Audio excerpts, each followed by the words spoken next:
Welcome to Alternate Ending, where we're discovering good movies, one bad movie at a time. I am your host, Tim Brayton. It is May 2026, which could mean a lot of things, but one of the things it does happen to mean is that it was 25 years ago, 25 years and 1 day at our recording date, 25 years and 2 days at the day this episode's going live, or 3 days, since the premiere of the film Moulin Rouge in May of 2001 at the Cannes Film Festival that year. A film that is a cherished favorite of mine, a cherished favorite of, I know, at least a few of the people out there listening to this and of people who are members of this podcast community.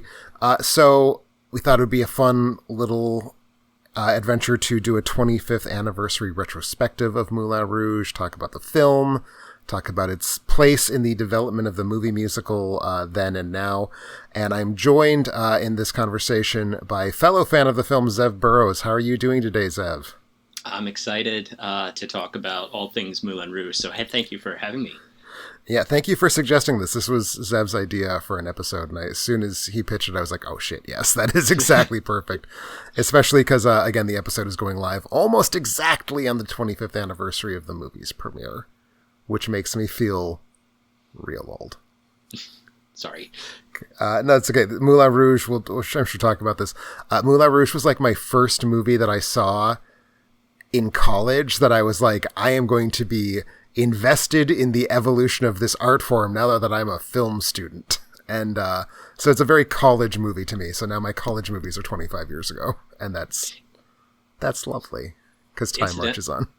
Yeah, incidentally, this is another college era movie for me as well, because I was 7 when this movie came out, so I probably would not have seen this in theaters, and so I caught up with it in college and have savored, or savored is the wrong word, I have long desired an opportunity to see this movie on the big screen. So if by any chance there is a re-release, even though I literally just watched it last night, which will be maybe 2 days ago at the time of this episode's release, I will be first in line to go see it on the big screen.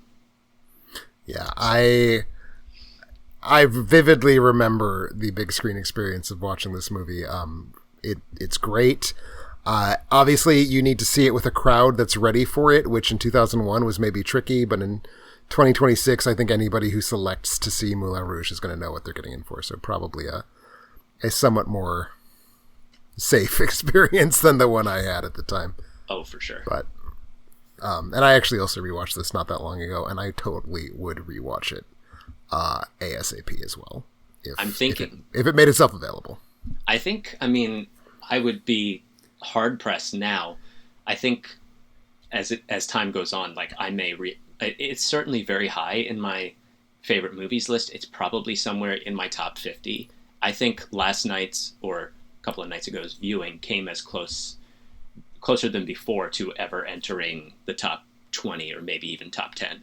So like, nice. It's a movie that is really easy to be hyperbolic about. I totally get that. And we will be very much so indulging in hyperbole in a little bit here. But before we do that, we are going to bring some movies to our movie roundtable, where every week we talk about some films we've seen recently that we think are worth mentioning for this or that reason. And since there's only 2 of us, we'll be able to maybe spend a little bit more time per. But Zev, what did you see recently that you want to talk about? So I'm continuing with the Name a Woman challenge on Letterboxd. And I skipped this past week's category, and we'll come back to it sometime this week. But I went ahead to number 19, which was the category was Alicia Silverstone's Criterion Closet picks. So for those who don't know, sometimes Criterion will invite celebrities or directors or cinematographers or composers into the Criterion Closet to basically take free movies, and they'll have a chance to talk about the movies that have had a personal impact on their own film journey. And one of the movies that Alicia Silverstone picked on her visit to the Criterion Closet was the 1985 movie Smooth Talk, directed by Joyce Chopra. this is an early Laura Dern vehicle. This was a year actually before Blue Velvet. So it's hard to say.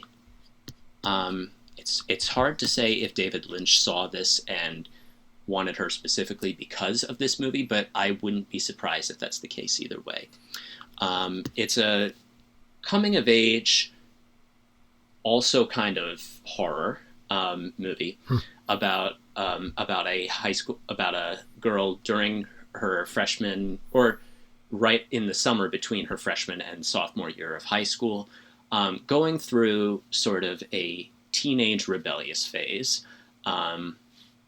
has a very contentious relationship with her mother, and basically wants to spend most of her time hanging out with friends, either at the mall or at their local burger joint or at the movies, as most teens probably would have done in the 80s. And this is also the summer where she also has some of her first encounters with boys, and not all of them pleasant.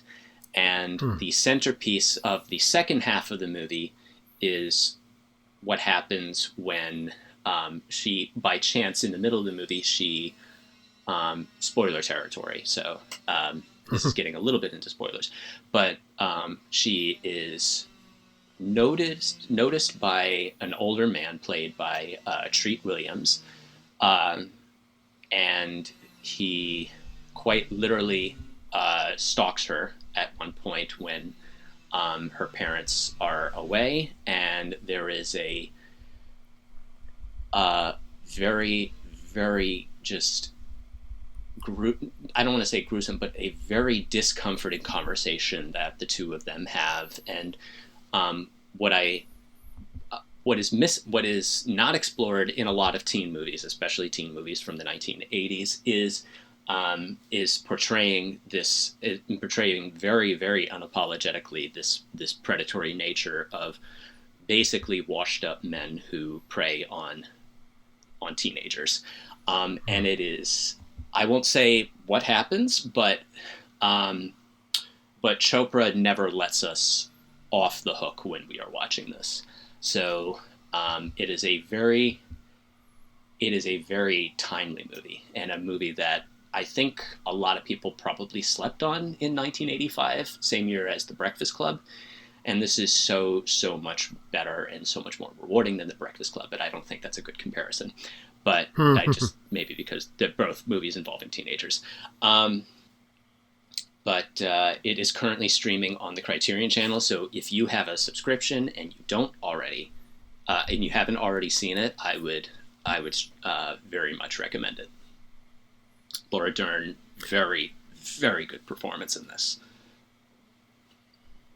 Yeah, this is a film that was not on my radar until Criterion released it on disc a few years back. And I've been very curious about it, but also it's one of those movies that it doesn't sound easy to be in the mood for. Right. And that's why I've kind of not yet gotten around to it. But I hear very many good things, and you're adding to that pile. So I'm sure the time will come. I'm very, very curious about it. I am, as all right-thinking people are, a huge, huge fan of Laura Dern, certainly. So that would be an enticement. This might be, I mean, definitely. I think I probably like the performance here more than the one she gives in Blue Velvet, probably just because she's the lead. She has more to do here. And this might be in my top Laura Dern performances. Like this is at least in maybe even my top 5, along with maybe like Inland Empire and maybe Marriage Story. Okay. But yeah, so it's a very, very, very uncomfortable, but very timely, is what I'll say. All right. I will keep it perpetually in mind as something that will hopefully be happening soon. For my pick, I will, as a matter of fact, also be naming a woman, sort of. That woman's name is Eileen. This is a film that I am talking about courtesy of one of our Patreon subscribers, Maxwell Jacobson, who has twice now given me my pick of a handful of films, and both times one of the films on that list was the film Eileen, 2023 release, so unusually recent for me. This is a film that was, it stars Thomasin McKenzie and very much stars Anne Hathaway as, not Eileen, Thomasin McKenzie as Eileen, but Anne Hathaway is this kind of like figure that Eileen latches onto. So I will say this, I walked into the film knowing absolutely nothing about it. And that is the way to see it. So I kind of don't want to talk about it anymore, but that's not the spirit of this thing. So, I will say about this film, and I want to be delicate in what I talk about. I might eventually have to get to spoilers.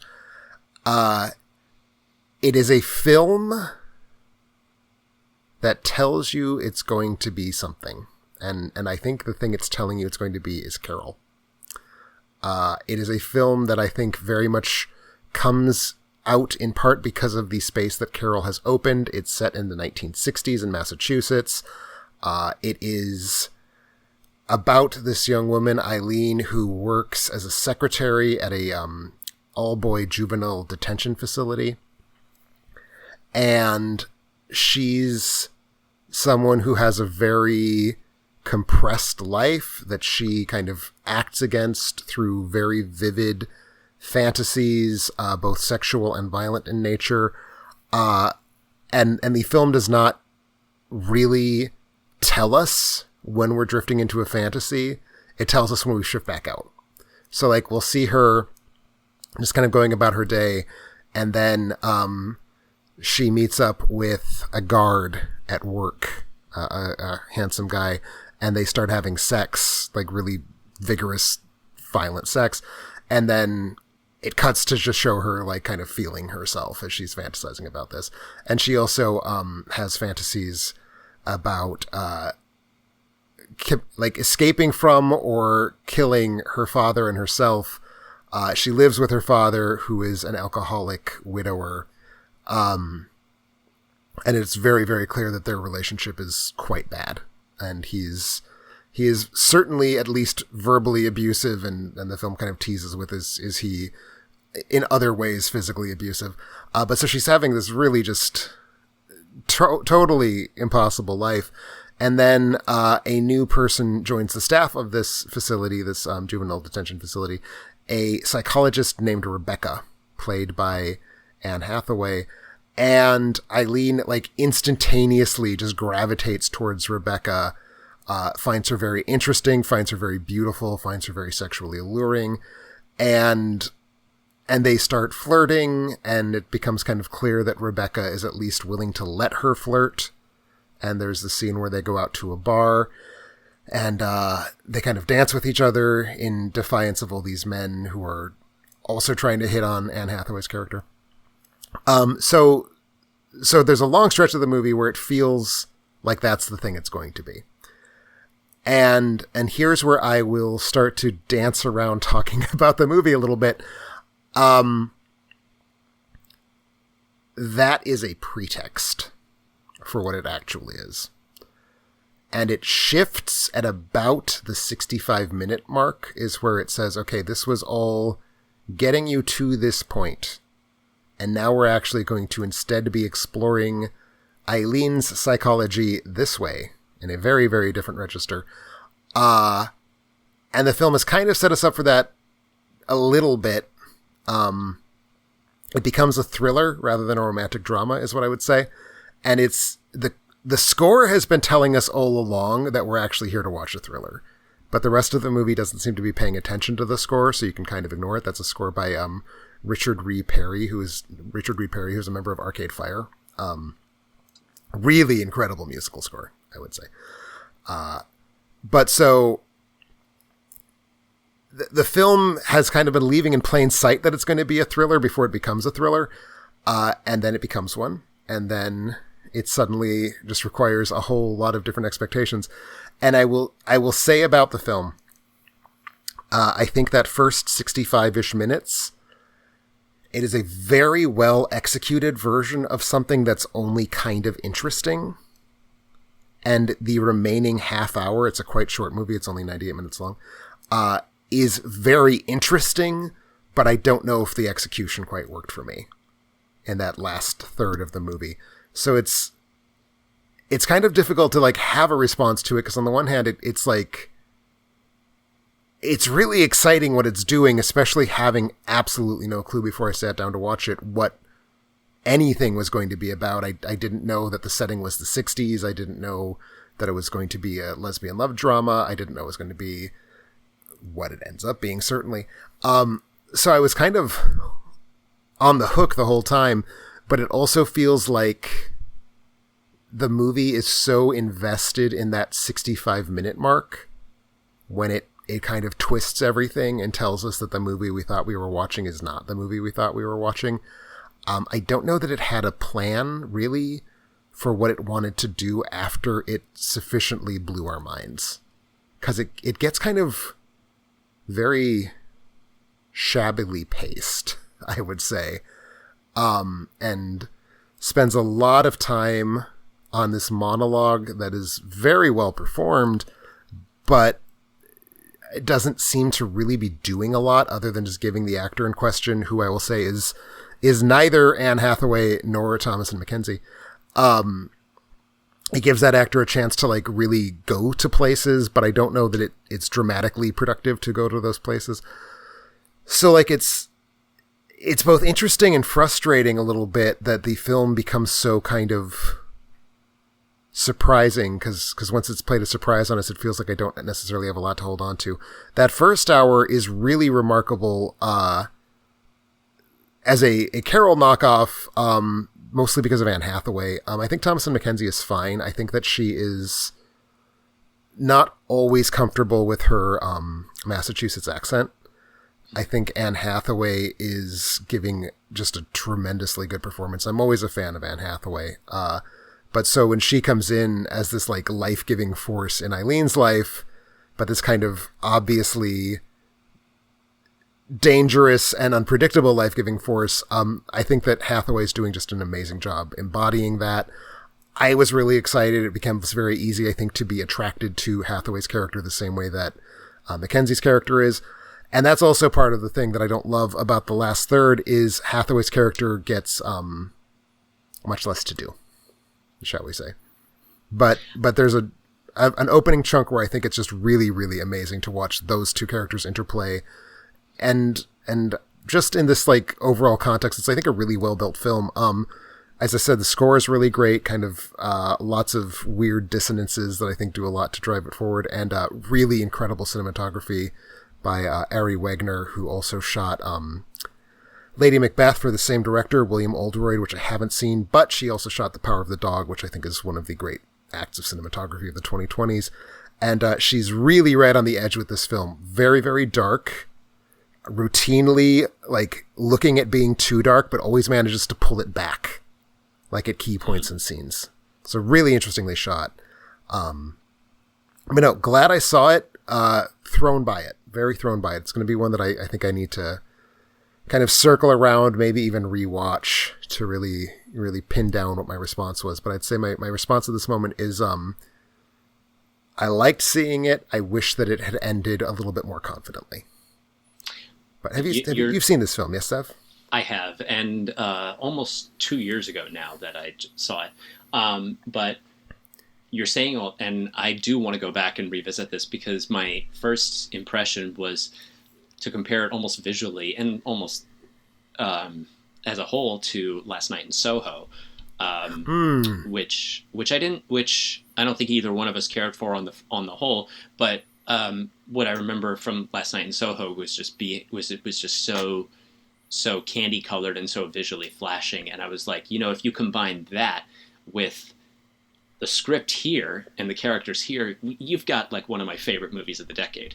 But but I don't know that hearing you say this now about Ari Wegner, I'm not sure that I agree with my initial thoughts anymore, because now I want to go back and really digest the 1960s Massachusetts setting. I will certainly say it's not like a pleasing aesthetic visually. No. Like, it's not a pretty movie. It's quite gross looking, actually. Lot of really just grainy, grotty brown. It's pretty clearly shot digitally. Like, it has that sort of film emulation that feels a little bit too invested in, like, scuffing up a digital image. But I think that doesn't distract me from what's working. And I do think that she's playing this really just bravura game of, like, I'm going to underlight it. It's really dark. You can't see what's going on. And then kind of throwing light at you in a way that itself becomes, like, that contrast becomes what's exciting. But it's not like it doesn't look lovely. Whereas I think Soho does, even though I would probably preserve no other element of Last Night in Soho, a film that I didn't like at the time and has kind of rotted in my brain. But I do think putting these two in conversation works a lot, as Thomas and Mackenzie's thing is, it's really a movie star performance for her in a way, in that it's drawing on what is the thing she does. Well, the thing she does is to be this kind of very mousy doormat who turns out to have, like, a lot going on, particularly sexually, that she's not really putting forward or even embodying in certain ways. And I think it's a little bit of a shtick for her by the time Eileen rolls around, but I think Eileen is using it better than Last Night in Soho did. Totally. And I also want to echo praises on the score. I remember there were some things like in the library. I think there's a scene in a library where it was like doubling, like a pizzicato double bass or arco. I can't remember, with an English horn. And I remember just sitting there and hearing it, and I'm just going, that's such a cool combination. It's such a cool orchestral color. I might steal that one day. But, but that's besides the point. All composers steal from one another at some point. Of course. Great artists steal, as they say. Exactly. Excellent. Well, I'm glad I saw it.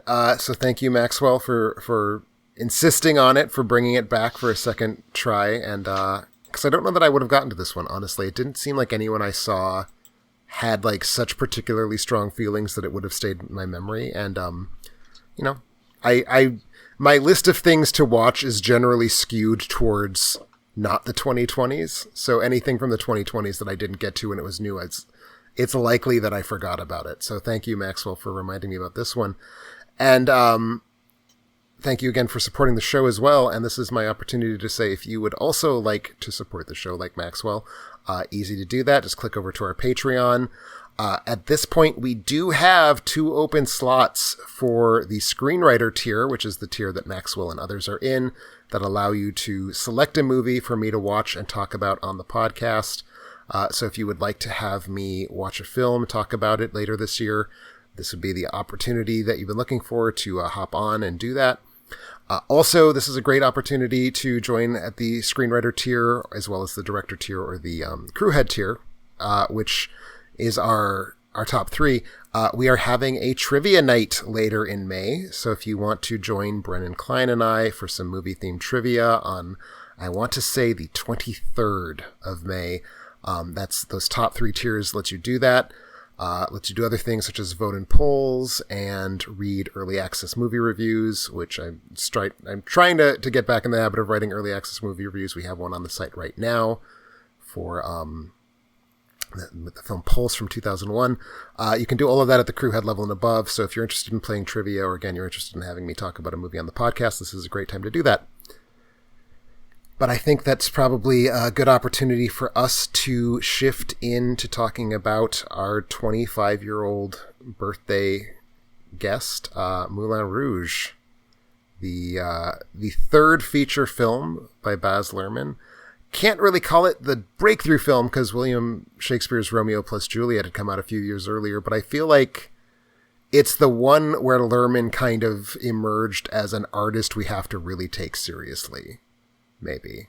But I'd like to ask you, since I already kind of talked a little bit about my relationship with it, what is your relationship with this film, Zev? Like when specifically do you think you did see it for the first time? I know you said college, but I don't know when that was for you. Oh, I saw this was a freshman year watch. So this would have been about 2013. And this was also like when I was just like really sort of just before, or just as I was starting my degree and sort of becoming a student of media music. And so I had literally no idea what to expect. I know that I think this was actually, I saw it several months after you posted your personal canon review of this way back on Antagony and Ecstasy. So I was like, oh, so that was probably the first time that I was just like, okay, this needs to get like to the top of my list immediately. And so I was just, I may have gone into it with very high expectations, and I was not prepared for it to blow those expectations out of the fucking water. So, yeah, I think that I've probably seen this close to 10, maybe a dozen times at this point. I don't know. Give a couple more years, it could very well become one of my desert island movies. It's a movie that I enjoy watching very much time and time again. And I think you noted this on your 40 years, 40 movies post. This is the opposite of In the Mood for Love, where like you can only watch that movie like in certain, like I think you want to take time away to savor it. This one you just want to like shove as much chocolate down your throat as possible. I do remember using that exact that exact imagery. Yes, and I think that's correct. Like, and because the world that this inhabits and the world that this creates really does call for it. Like it is, whenever I'm always happy to talk about it. I'm always happy to gush about it. I'm always happy to watch it because, I mean, sometimes I have an issue with people just throwing as much shit on the screen as possible, but like that's kind of the whole point here. And also nobody does it in a way that Baz Luhrmann does. So it's a movie that I've adored for, basically ever since I saw it, and I can't imagine not loving it to pieces. Although, I mean, I do know it's a movie that is easy to hate for a lot of people. Mm-hmm. My ex hates it, all except for the Roxanne tango sequence, which I think is probably, if people were to love one sequence in that movie, it would probably be that one. That's not the first time I've heard that. That seems fair. Yeah. I want to respond to so many of the things you just said. One of the ones that I think will take me the least amount of time to respond to, so I'll just go straight there when you mentioned Roxanne. I guess it's kind of all the same response, because you said one of the things that you don't always love is when a movie just has all the shit being thrown at it. And I think this is a movie that really serves as a good example for, like, what does it mean for a movie to have just all the shit being thrown at it? It's very maximalist. Like, I think there's just, if the word maximalism describes a movie, it describes Moulin Rouge. But it's a very precise film. It's not just gonzo nonsense at 1,000,000 miles an hour. It's shaped. It's shaped very methodically. And I think that gets us to Roxanne, which might even be my favorite sequence in the movie. I have several. But that is a film or scene that when I saw it for the first time, and then I revisited the film several times on DVD, which the DVD came out on my 20th birthday. So it was my birthday present to me, December 18th, 2001. I rewatched that sequence over and over again, and it's like, it's cut so fast. Yeah. There's so much cutting in El Tango de Roxanne, but it's not choppy at all, because every cut existed a very specific relationship to the beat of the music or the lyrical line. So it's chaos, but it's really precisely controlled chaos. And I think that's true of the film as a whole. Like, it's all this stuff, but it's never arbitrary. And I think that's the difference between a movie like this that's exhausting and unpleasant in a movie like Moulin Rouge, which is actually, I think, very stimulating and exciting and fun and watchable, I think, is that the maximalism is it's very manicured, and every single cut in it really serves a purpose. And I mean, we talked about the Roxanne sequence. I think that also the opening, what they call Zidler's rap. This is just before Sparkling Diamonds, just before we meet Satine. So when they enter the Moulin Rouge, and you can really feel how it's being edited precisely. Like the movie on the whole has such an incredible synergy. There are so many things happening, and it makes you feel like you're almost levitating in the room, and you're being basically pulled at the exact right moment on the exact right beat to the next shot, and it's exhilarating in a way that like is really the only other movies that I've seen kind of do this are essentially some of the films of the Disney Renaissance. Like they just have that incredible sense of synergy. And I remember when I noted this, because I also did a birthday, like full birthday celebration movies 30 years a couple of years ago, and this was also my pick for that year. And I noted that this was like approaching the same level of synergy that something like, you know, things like the Under the Sea sequence in Little Mermaid were approaching with how that sequence was just animate, how it felt like it was cutting to the exact right beats. You think about, especially towards the ending, and I think that this just took it to basically its climax. No innuendo There's a intended. particular there's a particular moment that I think is such a perfect like sound image cutting, all three working as like this perfectly unified machine. And I hesitate to bring this up on a podcast because like you can't see the clip of it while we're talking about it, but there's this scene.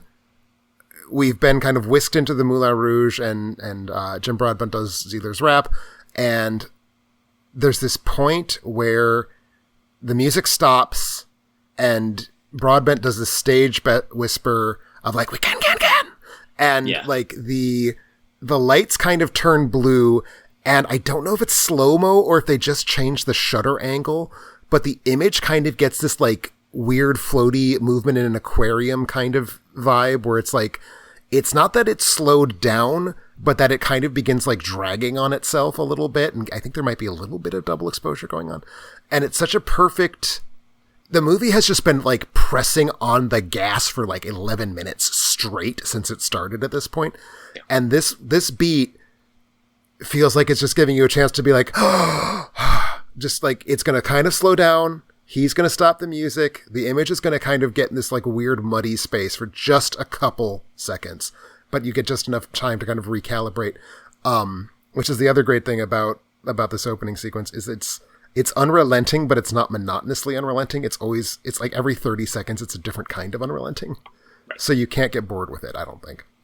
No. And that's just before they get back into the can, Lady Marmalade Smells Like Teen Spirit, where it goes at a much faster tempo, and then it stops again as it introduces Satine, and it gives us an even greater chance to slow down and just take everything in and get a gasp of breath, and before the star attraction. And there are a lot of great moments in the movie that do just exactly that. If I had to pinpoint another one that does that really well, there's probably, I don't think the spectacular pitch does that quite as much, because that's just the only time I can really think about that is when the Duke asks, well, what happens at the end? And they're just like scrambling to find, but it's still very manic in that moment. Yes. So yes. If you give me a moment, I'll probably think of another one. But,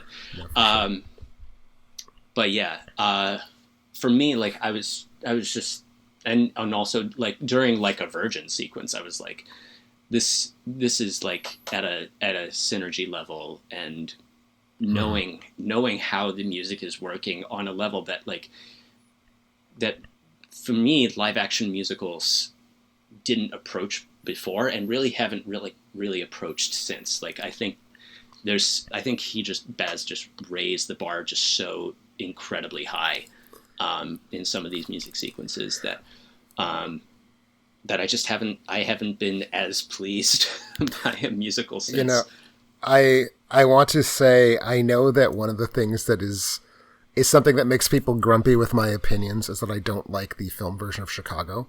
And I will defend that. I think the film version of Chicago is poorly done.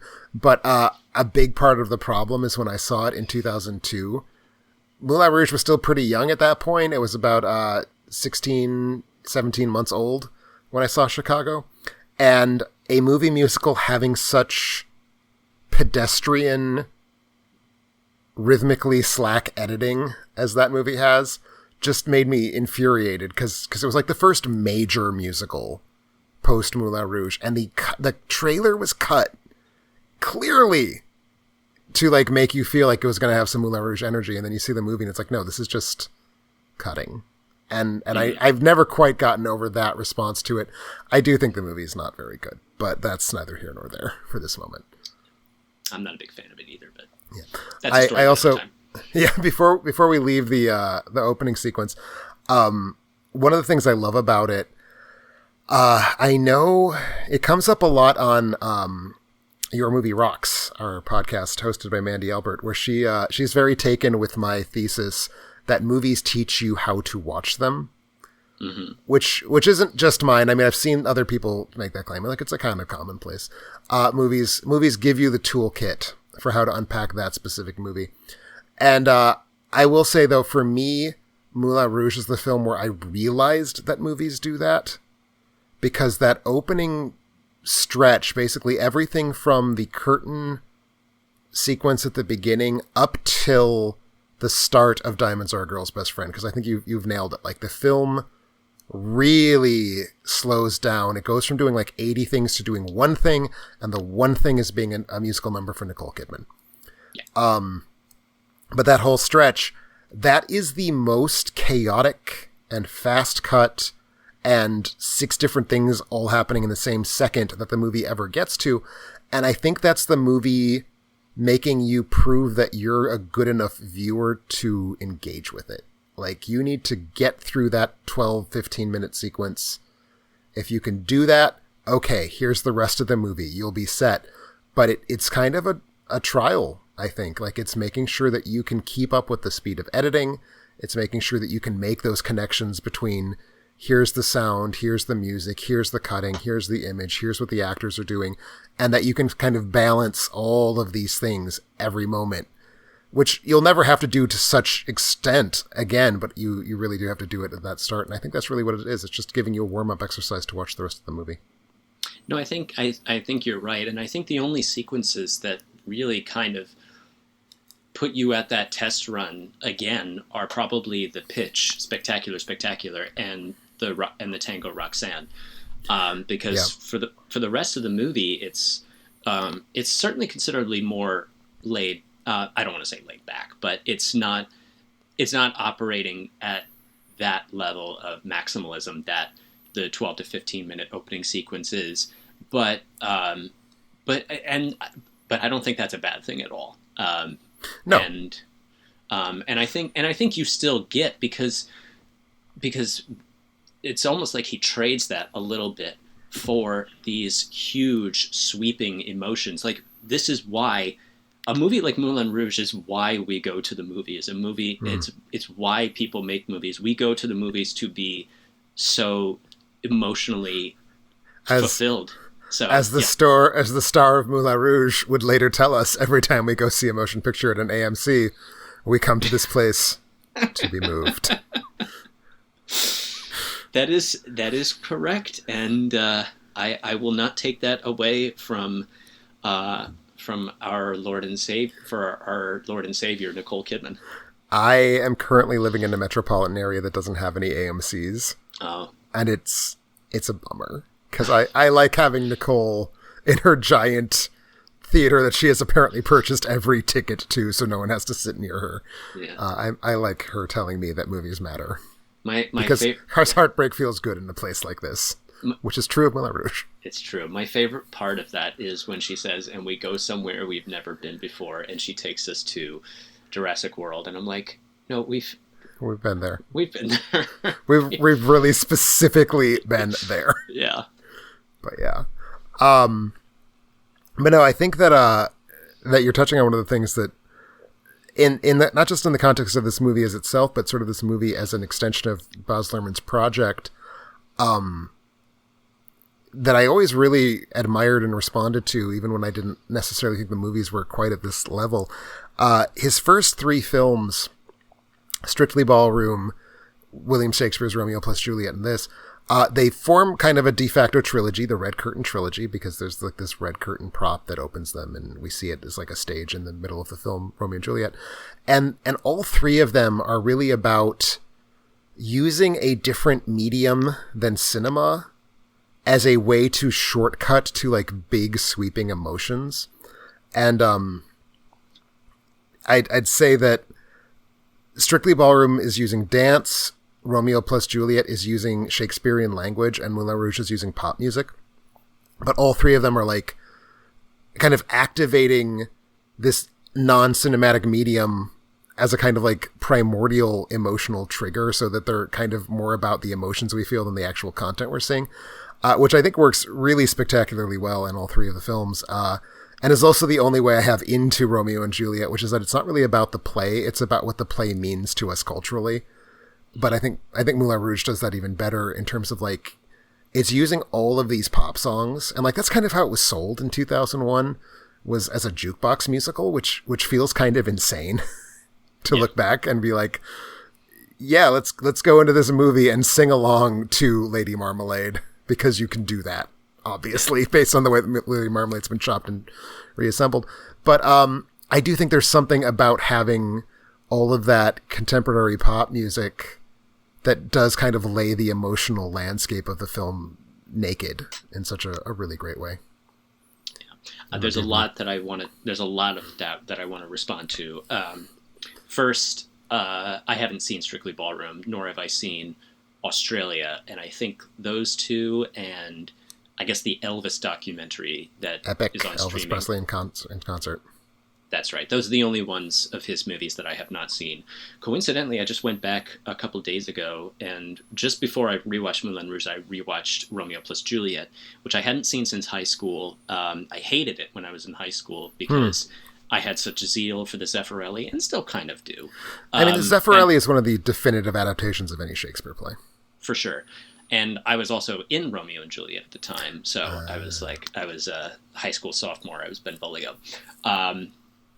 Crazy stories there. I have a lot of stories about that production, but I don't hate Romeo and Juliet anymore, but I have a lot of mixed feelings about that, because there's so much that I like about it, and there's so much, but there's so much that doesn't work. And I know we're not talking specifically about Romeo and Juliet, but it factors quite a lot into, obviously factors a lot into what he would do in Moulin Rouge. But here's my hot take. I think Romeo and Juliet actually has a secret desire to do away with the dialogue completely and tell the story completely through music and facial expression. Maybe retain some of the dialogue for voiceover, because you have that TV announcer at the beginning who delivers the two households both alike in dignity, and never was a story of more woe. And maybe like approach the movie that way, because everyone knows it, and it almost is like rudimentary to go through it again. It's kind of like, and I kind of feel that in hearing a lot of the dialogue in this movie, with the exception, I think, of Pete Postlethwaite as Father Lawrence, who does a really, really great job with the dialogue. Yeah, and I'd say, not to interrupt you and I'll let you go in, but like, Romeo and Juliet is not a film that unlocks the play, and that's the thing that I typically look for when I'm watching a Shakespearean adaptation. But I think what you're getting at is correct. It is something that is like trying to use the play to get at an emotional state. And I feel like the dialogue is holding Baz from doing that. I think it's holding him back on that. But in Moulin Rouge, I don't think you get that. It just feels like everything that was holding me back on Romeo and Juliet is not going to happen here. And it's funny because I came up with this earlier today. He almost reminds me a little bit of James Cameron in the sense of favoring very simple storytelling with just slamming the gas pedal on the craft and getting the most basically the rawest emotions possible. And I know people are going, oh, style over substance. I'm like, in this case, fuck yes. And again, this is not going to make me love the first Avatar movie, but maybe one day. I don't know. Fingers crossed. I mean, certainly my feeling in terms of style over substance, I assume, is at this point very well known to everybody listening to this. In an audiovisual medium, style is substance, and I think it is ridiculous to me to act like a film that is all in on style, therefore lacks substance, because that's what substance is in movies, is how style interacts with our emotional response, and to a certain extent with our intellectual response. I love that you put Cameron and Lerman in dialogue with each other, though, because I don't think I would have thought to do that, even though they're two of my favorites. And now that you say that, yes, I think are actually two of my favorites for that reason, that they are both really more interested in, I think, the emotional impact of their very simple storytelling above everything else. The emotional highs and lows. And this takes us to unbelievable emotional lows and highs in that regard. And obviously music is the thing that's propelling us here. And I think my dirty thing is that I don't like jukebox musicals, just on principle. And that's insane, because two of my favorite movies of all time, including my current number one, are both jukebox musicals with maybe one original song in both of them. I have a better time maybe excusing jukebox musicals in movies, in cinema, than I do in theaters, because in I guess, or in a theatrical setting, but on Broadway or whatever. But I think there's a difference. But so obviously, like, Moulin Rouge is a jukebox musical. You'd have to really tie yourself into knots to have it not be. But I think there's a jukebox musical that's like, we are going to pull upon existing songs for the resonances they have, for the emotions they stir up, for the sonic quality that they will add to this film's very busy soundtrack. That is different from, we are going to have celebrities do an ABBA sing-along and you can join us. Like, the songs in Moulin Rouge have been altered such that you're not just listening, you're not certainly listening to Like a Virgin. I mean, it's been turned into like this campy music hall piece. So it's not just about like, I'm reminding you of the song you already walked into this theater liking. It's, I'm taking this song and adjusting it as needed to make my art piece. And that to me is a very different thing than like a Mamma Mia, or even like a Bohemian Rhapsody. Yeah, or like most jukebox musicals on Broadway that do that. But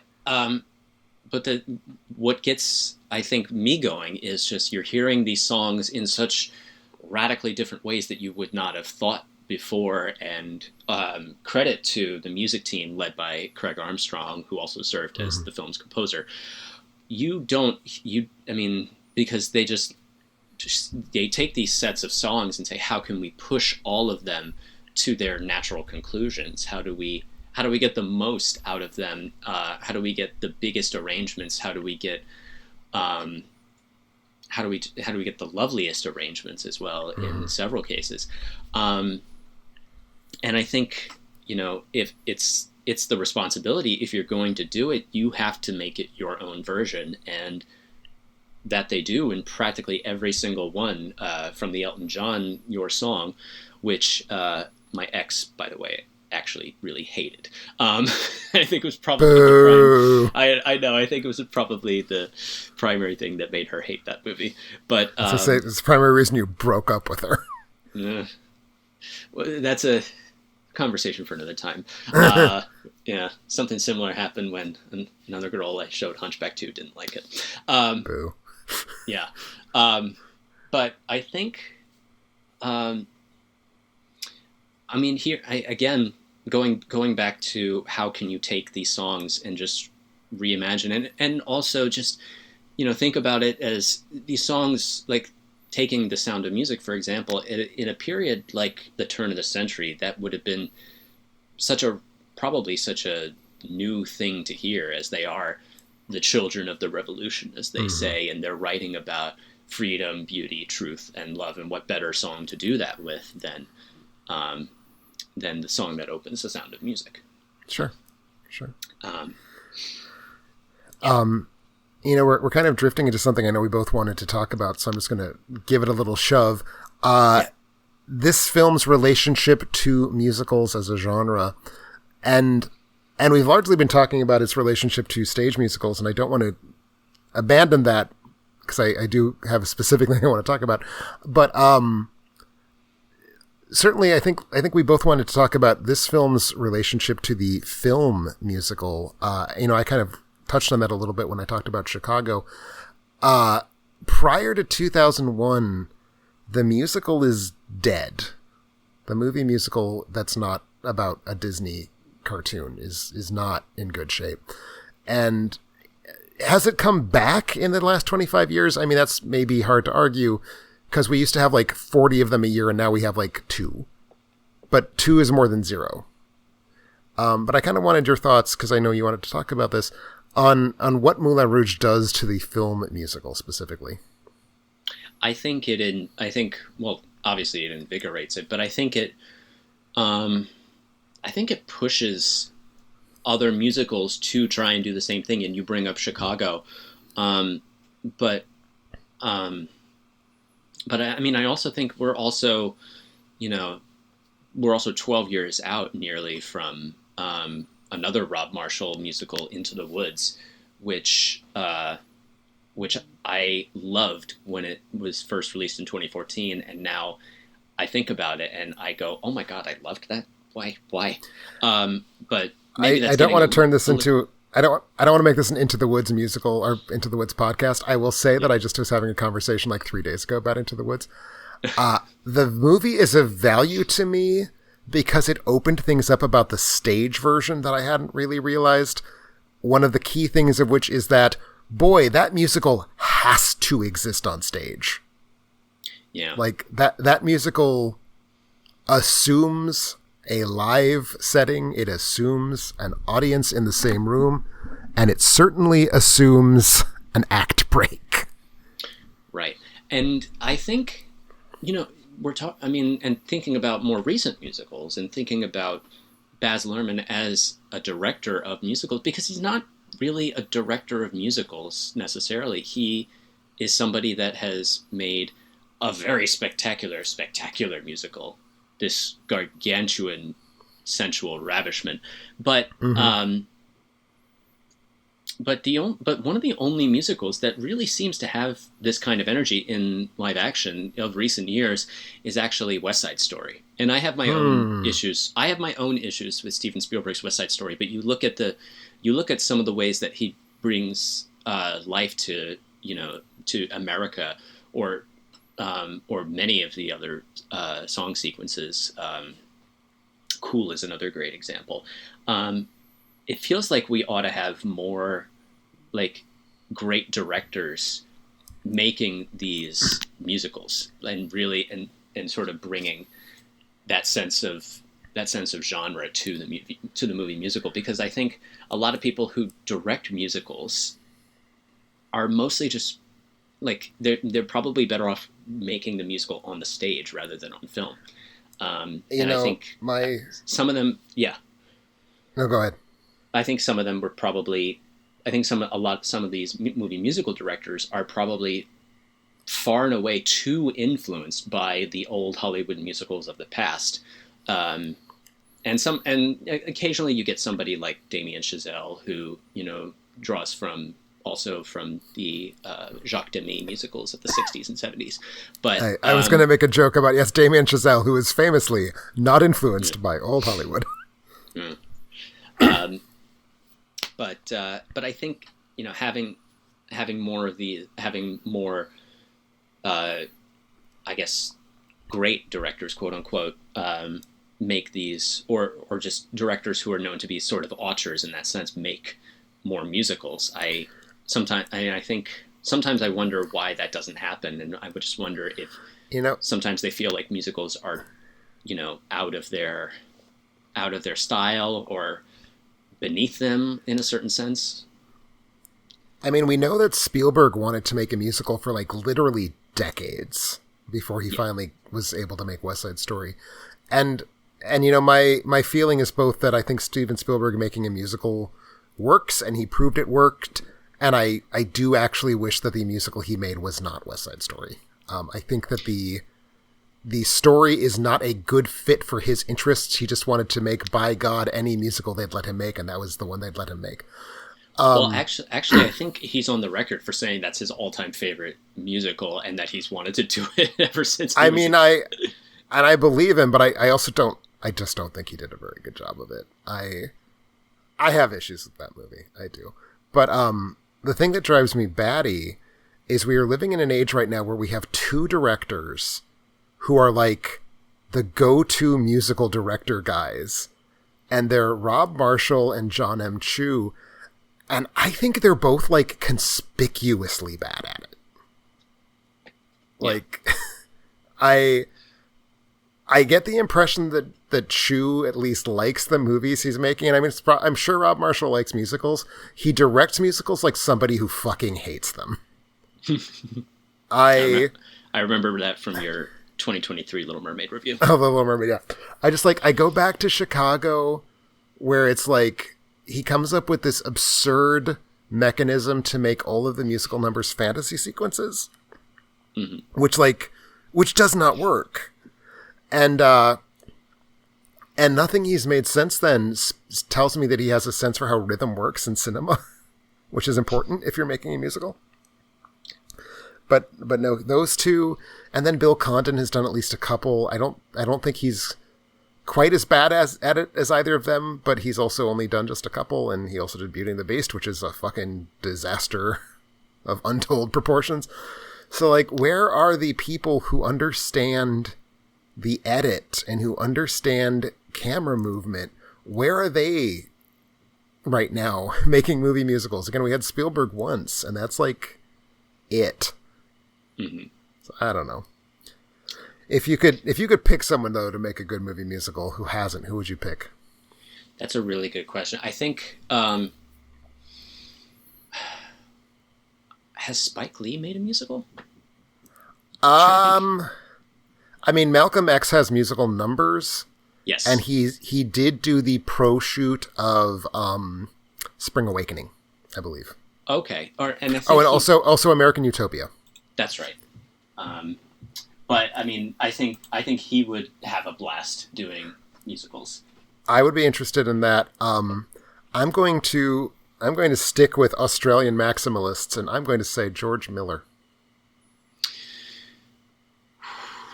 Sign me up for a good fucking time. Because talk about people who understand the way to make kinetic movement visually legible and very exciting. While we're on the topic, the musical version of Fury Road is all I'm saying, is what I want. While we're on the topic of George Miller and Fury Road, when I watched Romeo and Juliet the other night, there's a shot right after DiCaprio goes, "Then I defy you, stars," and he's like kneeling in front of the sun, and I'm like, that shot walked so Charlize Theron could run. Yeah. So. But yeah, I want people who understand rhythm to make movie musicals, and I don't know what Rob Marshall and John Chu understand, but that's not what they understand. I don't know if Rob Marshall understands anything about the cinematic apparatus. A couple months ago, I watched Okja by Bong Joon-ho. I feel like, and there's some sequences in there, I'm like, this is really rhythmic. He would make a really cool musical, I think. Not Bong Joon-ho specifically, but we're living through such a golden age, or we're so recently out of a golden age for action cinema. Yeah. Like, action and musicals are a kiss away from each other, I think. Like, why don't we have... Like, where's David Leitch's musical? Or Chad Stahelski. John Wick the musical. John Wick the musical. Yeah. I mean, yeah. But like, it's all basically about like how to make fast-moving bodies read on screen, and I don't know. But yeah, so I do think Moulin Rouge, again, very much like post Fury Road, why don't we have Fury Roads? I think to a certain extent the movie is so good at doing the extremely complex thing it's doing. It both shows you we could do this and also makes it clear that you're not going to do it that well. Yeah. So like I do think it sort of creates a road that it then immediately makes the toll too high to go down that road. I don't know.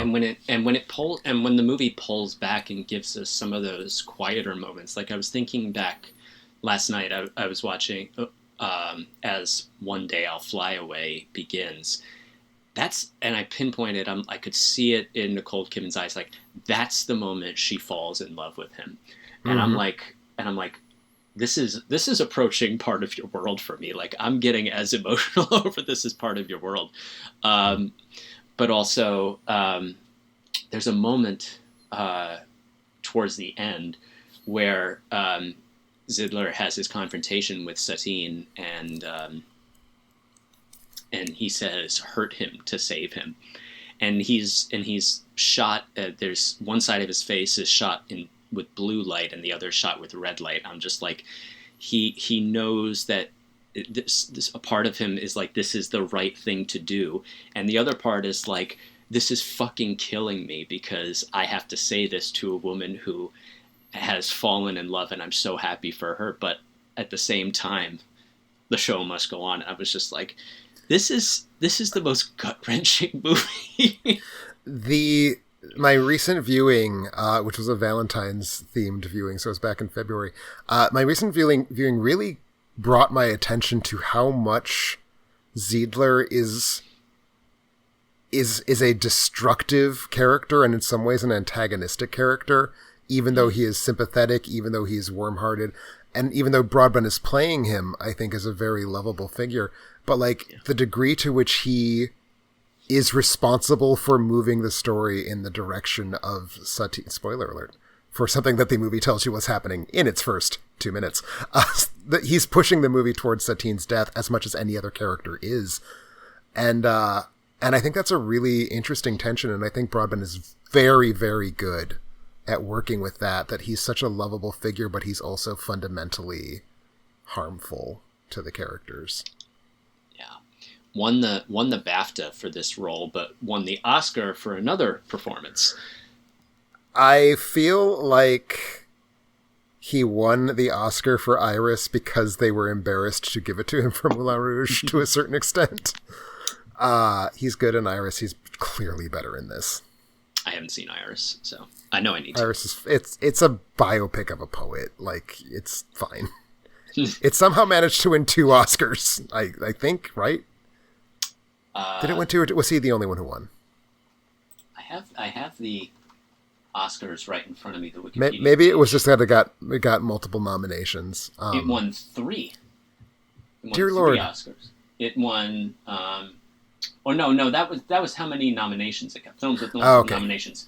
It only won the 1 Oscar. Excuse me. Okay, so Dench and Winslet were both just nominated. Correct. Okay, cool. I mean, a lot of acting firepower in that movie, but that is not a movie that we are here to discuss on its 25th birthday, because who's thought about Iris in the last quarter of a century? Right. The other thing I want to talk about briefly, though, the influence it's had, or perhaps not exactly had, on musicals, I think is one thing. It's also interesting, I think, the degree to which Baz Luhrmann's career has been kind of... Like, you'd think that this movie didn't make a ton of money, but it was a huge critical success. It got a bunch of Oscar nominations. And Luhrmann's response to it was to kind of just... I don't want to say go into hiding, but he has made a very small number of movies since then, and they have all been very delayed. And it's interesting to me that Luhrmann's career did not seem to pick up, and I think he didn't want it to. Like, I think he could have pushed further faster, but I think there was a sense of not wanting to diminish the impact of Moulin Rouge. But also, the thing that's interesting to me, he's made 3 features since this, if I recall correctly: Australia, Great Gatsby, and Elvis. Mm-hmm. And both Elvis and Great Gatsby sort of feel like he's trying to do Moulin Rouge in a different context. And it's, so we were talking about like musical directors is when I thought of this. He basically, I mean, Elvis is like a remake of Moulin Rouge, but it's not a musical, even though it's about a musician. But in terms of its stylistic excess, in terms of its narrative structure, and even to a certain extent, the way that it's piecing together performances when it does have Elvis performances, so clearly returning to the stylistic, like, playground of Moulin Rouge, but doing it, I think, in a very different way.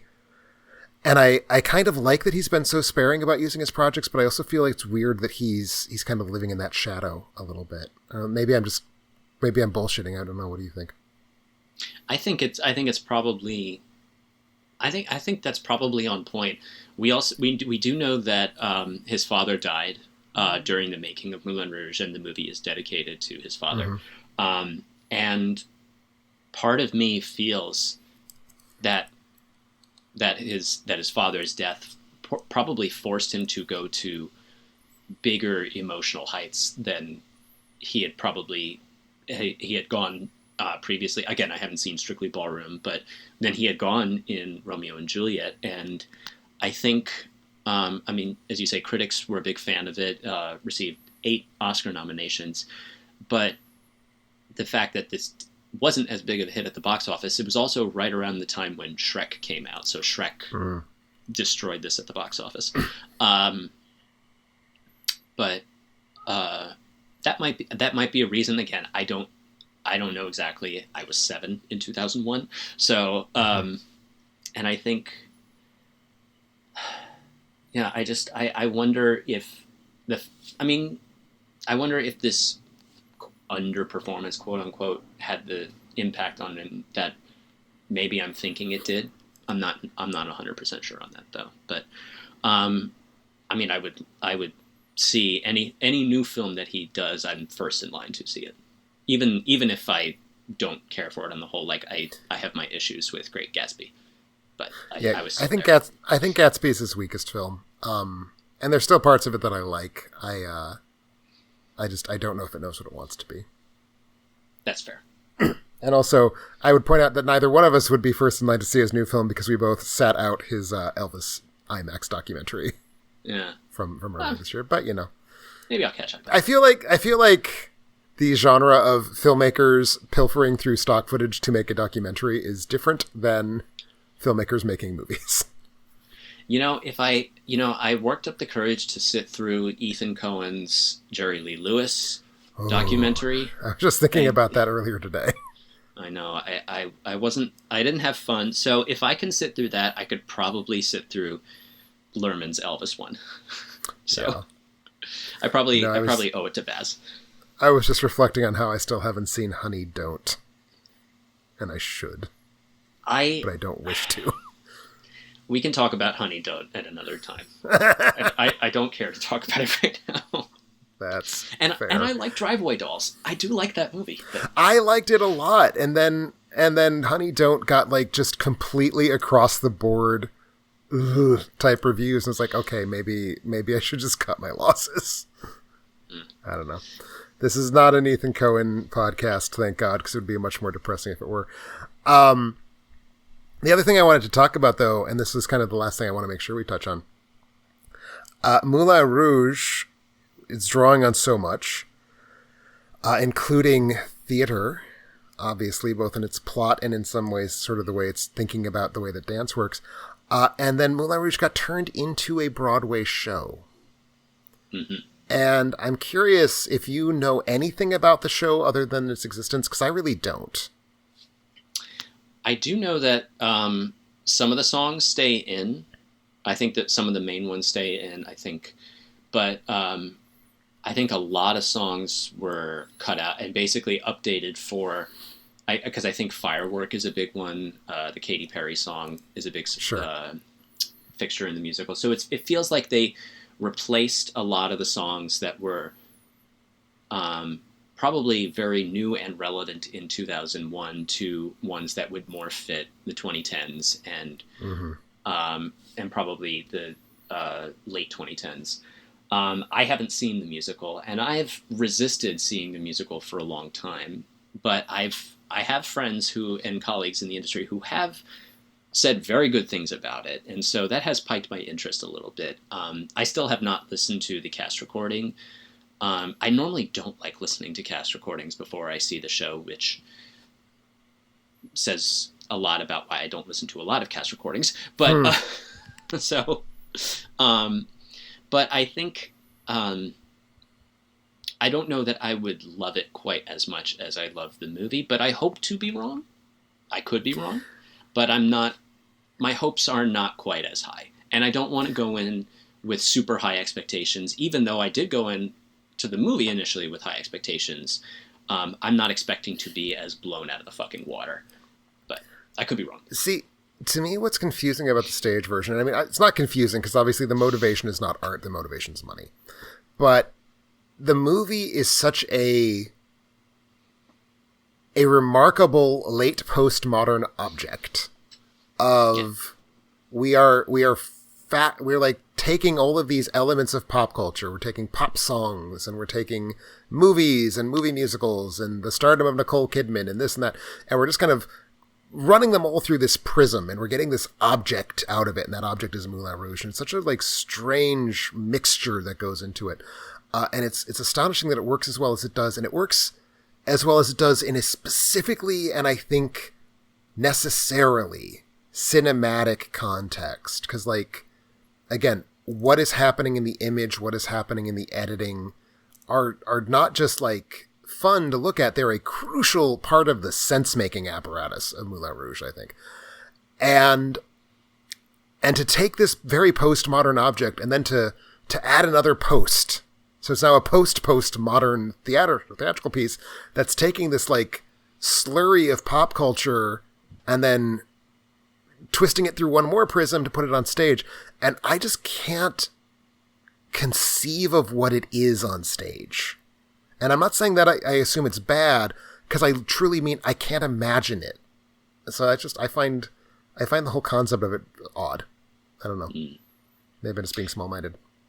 Well, but I kind of feel the same way. Like, the part of the reason why I think it's so exhilarating is because it's using the medium of film to dazzle us in a way that that maybe sometimes the stage can't. And this goes back to film versus theater, and each one have their strengths and weaknesses over the other. But yeah, go ahead. And like I was just going to say, one of the things I've learned from the filmography of Rob Marshall, as we were just saying, some pieces are designed to have their best possible impact on stage. Right. And I think Moulin Rouge is designed to have its best possible impact on a screen. So, or also in the case of Rob Marshall, in animation. Yes, also that. No, there is no Rob Marshall project that made the best possible impact, but I think both Chicago and Into the Woods really revealed to me how good the stage version are by contrast. Yep. Yeah. I keep thinking I need to revisit Into the Woods. I don't want to, because I think I'll hate it. I liked it fine in 2014. I think I'll hate it now. I loved it, and I probably will feel very icky about revisiting it. Even though I probably have it at 3 stars at this point. Winner of 2 Academy Awards, was nominated for 8, including Best Picture, lost to A Beautiful Mind, which, bullshit. Beautiful Mind winning Best Picture in that particular year is so stupid. And it was the worst of the nominees, I think. It was the worst of the nominees. It was easily the worst of the nominees. Easily. And I think this was the best one of the nominees. I think this is the best one. I think if A Beautiful Mind had somehow lost, I think Lord of the Rings, The Fellowship of the Ring would have won. But this would have certainly gotten my vote. Yeah. Because Lerman was not nominated for director. Right. They made a very good substitute with David Lynch for Mulholland Drive. Yeah, I think both, if I recall correctly, weren't both David Lynch and Robert Altman nominated for their films, neither one of which was nominated for Best Picture? No, Gosford Park was nominated. Oh, it was nominated for Best Picture. Okay, gotcha. But the other one, In the Bedroom, was nominated for Best Picture, but instead of Todd Field, they nominated Ridley Scott for Black Hawk Down. Oh, Oh, Ridley Scott was... Yeah, well. Yeah. Black Hawk Down's a movie. Yeah, I haven't seen it. Yeah. Famously, this was disqualified for Best Original Song for Yes. Come What May. Yes, indeed, because the song was not written for this movie. And while in the past, the songwriters were like, well, of course I wrote this song for this movie. Of course I wrote Baby It's Cold Outside for Neptune's Daughter. Whatever are you talking about? The Moulin Rouge people were unfortunately honest, and so were disqualified. Yeah. Although, if I didn't have you, not my favorite Randy Newman Pixar song, but I'm happy it won. I'm happy he won. Yes. I now that he's won multiple times, I don't feel especially good or bad about that being the one he won for. Right. Yeah. Yeah. Nicole Kidman nominated for Best Actress, and also the same year that she did that she acted in The Others. Outstanding performance. My hot-ish take is, especially given that I do adore Moulin Rouge, I actually like her better in The Others. I think it is more of a load-bearing performance for The Others, is maybe the difference to me. I think she is so good at playing Caroline Leavitt, which is neither here nor there. But I don't know which performance I like better. They're both incredibly good. Yep. And one for Best Art Direction and for Best Costume Design. God bless. Catherine Martin. No notes. Nominated for Cinematography, lost to Fellowship of the Ring. I would not have voted that way. I am a little annoyed they did vote that way, but I get the Academy is going to Academy. I cannot be angry at that choice. Lesnie's cinematography for The Lord of the Rings was good. Nominated for Best Makeup, also lost to Fellowship of the Ring. Well, that's obvious. I'm sorry. Yeah. Can't put Moulin Rouge in all the categories. We're talking about the editing in this movie, especially, and it lost to Black Hawk Down. A movie that I have not seen. It did. I will say of Black Hawk Down that its editing is the most conspicuously strong thing about it, so that's not a complete out of nowhere. I would also say that the editing in Moulin Rouge is groundbreaking in a way that no other work of editing in the first half of the 2000s was. So, fuck that. Yeah. No, Moulin Rouge for the win, for sure, in editing. For sure. And I think the last one it was nominated for was Best Sound, which also lost to Black Hawk Down. That's one where I have a harder time. I mean, obviously, it has good sound. I'm not going to say it doesn't have good sound. War movies win sound Oscars, and that's just fine. It's going to be what it's going to be. Yeah. There's one other performance that I don't think gets as much attention as it should, and that's Richard Roxburgh as the Duke. He is so good at being mustache twirling. I mean, he's a mustache twirling villain, but like there's something about him that is just he has a really punchable face in this movie, and I think John Leguizamo almost gets to that before what is the Duke called his manservant shows up. And I was noticing that when I was watching the movie. Yeah, no, I think that the villain performance in this movie is crucial to it working because it needs to be both menacing but not threatening.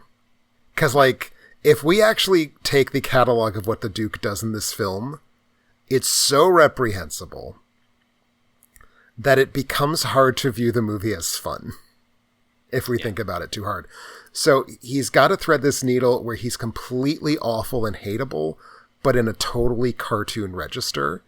And I think he does that very, very effortlessly. I mean, I'm sure it took him a lot of effort, and that's why he didn't get nominated for anything. I do think he's a superb performance. For sentimental reasons, I would say Broadbent is my favorite supporting performance in the movie, but Roxburgh probably had the higher degree of difficulty. I would also say probably that. And then a lot of the characters, like Leguizamo's character, also just fills itself even though it has like this, even though it does have the laser focus on our four leads, and I think, and as much as I do like Ewan McGregor a lot in this movie, he's probably the weakest link of the four. Oh yeah, and that's fine. The role can easily survive him being the weakest link, because he's basically just like the naive, romantic young boy, and it's a boring part. It's there. He's there to be the palette upon which Moulin Rouge is splashed, right? Or the canvas, not the palette. And also, I would like to see him in more musicals, though, where he does get to just sing his heart out, because he does have a very nice singing voice. For sure. Yeah. I will say, I do think that he is, of the people who clearly haven't had singing training in Moulin Rouge, I think he's the best singer. By which I mean, I think he's better than Nicole Kidman by kind of a lot. She's fine. Yeah. She's better than I would be. Yeah, probably me as well. She is struggling through I'll Fly Away. That kind of breaks my heart a little bit, but I see where that's coming from. But I mean, I probably like that sequence more when I'm watching it rather than when I'm listening to the song on the cassette recorder, even though I do like listening to it a lot. This soundtrack gets quite a lot of plays from me. And that is fair. And I also, it kind of just helps me rev myself up to make music if I'm like not in the mood to make music. So, sure, and it kind of just pushes me to like, I do a lot of work in production library music, where a lot of production library music is about that sort of maximalist feel. Certain genres, there are some that need to be more stripped down, but I just think about Moulin Rouge as a sense of sometimes you do need to overproduce, especially in production music where they do ask for alternate mixes, like they want a no lead mix or no percussion mix, and so sometimes I'll just listen to Moulin Rouge and go, oh my god, look how much they're throwing into this, but like getting every single getting every single like delicious trumpet squeal is just something that every time I listen to something like Diamonds Are a Girl's Best Friend, or the Hindi Sad Diamonds that plays as I guess the opening of the play within the play, is always something that I kind of look for when I'm listening to this. Yes, definitely. Well, I think that's probably a good place for us to break off, unless you have any other extremely important observations about Moulin Rouge that you want to make. I don't know that I have very many extremely important ones, but like I think even though I didn't see this at the time of its release, it is just an incredibly important movie to me, just basically doing very much the same or very similar things that it did for you, is just opening my eyes to sort of what movies can do and what the musical is capable of. And again, I don't, as a writer, as a composer, I'm like, I kind of try not to endorse jukebox musicals, but something like this, it's a movie I can't not imagine loving to bits and pieces. Yeah. And I think I said this on my most recent Letterboxd post, but my only Letterboxd post about this movie, actually. The Tango del Roxanne sequence is when I realized that I wanted to be an editor, which I did not end up becoming one. So that's a story with an unhappy ending, but it is still where I realized that editing was the thing I liked best. So I think that'll probably do it then. Before we wrap up, Zev, any projects that you want to share? Any place we can find you online? So I just updated my reel, which I will provide in the chat, and so you can plug it in. Some of my most recent projects and production music tracks and music from films I've scored can be heard there, and with a link to my full page on IMDb. And a couple of projects in the works that I may have talked about a little bit that are still in post-production, but I am working on a new project at the moment, which I also can't share too much about, but it is one that I'm very excited about. All right. Well, thank you very much. Looking forward to hearing about that when you have the ability to share it with us. Meanwhile, I am Tim Brayton. I am the editor and film critic at Alternate Ending. You can also find me on Letterboxd. Next week, I am being joined by Brennan Klein. We are going to be talking about a classic Hollywood movie about a newlywed couple being threatened by crazy people. 1934's The Black Cat. That's part of our Bride of Alternate Ending podcast series. And as I mentioned, don't forget, the 23rd of May, we are having Trivia Night. So be sure that if you want to play, you have signed up for the Patreon before then. Otherwise, thank you all for listening, and we'll talk to you next time.